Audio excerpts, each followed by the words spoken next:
than good, Vicomte.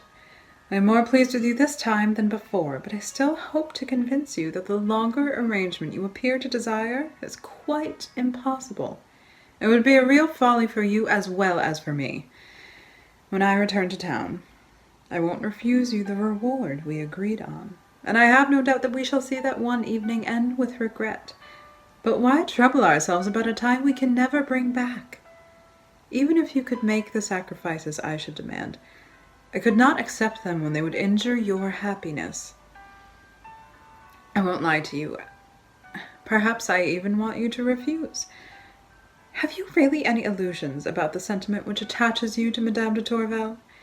What self-deception is this, for I think you are sincere with me, which makes you attribute to a desire for observation, the wish to keep this woman? It is love, or love never existed. You may deny it in 100 ways, but you prove it in 1,000.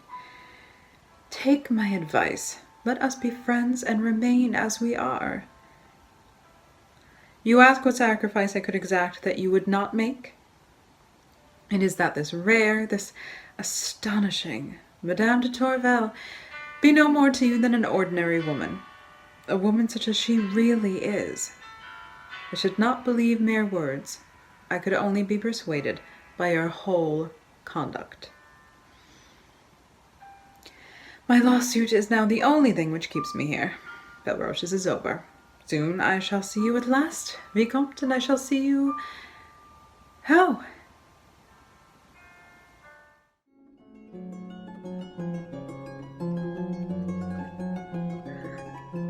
I'm trying to write to you without knowing if I shall be able to do so.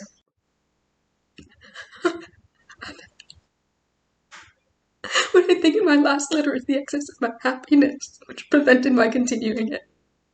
Valmont loves me no more. He never loved me.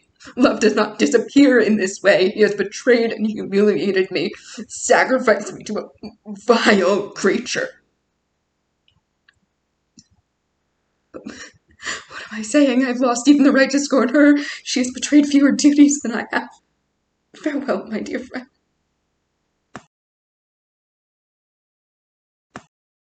I've just reread my letter, and I see that it tells you nothing. I will try to have the courage to relate this cruel event. Valmont came to see me at 5 yesterday. Never had he seemed so tender. He persuaded me to abandon my plans and stay at home.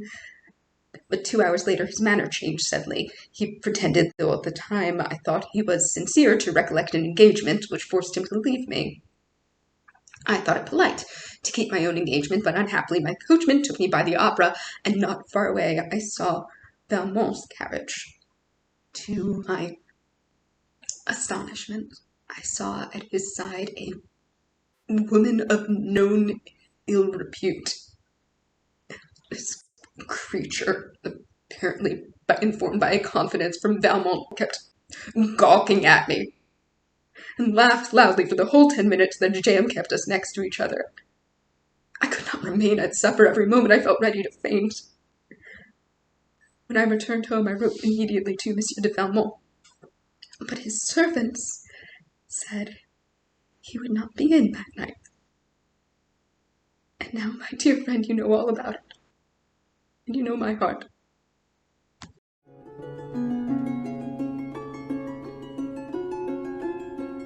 Doubtless, monsieur, after what happened yesterday, you will not expect to be received in my house again.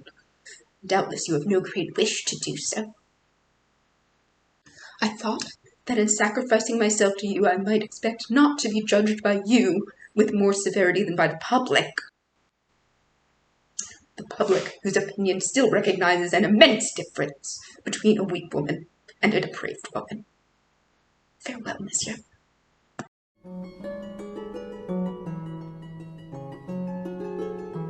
My mistress is still feeling too unwell to write to you herself, but she asks me to write to thank you for your treatment of her and your secrecy following her accident. The convulsions and pain in her loins continue, but her terror is past, thanks to your care and reassurance. She thanks you as well for enlightening her as to the condition she was in, and hopes it was not too inconvenient for you to come in the middle of the night.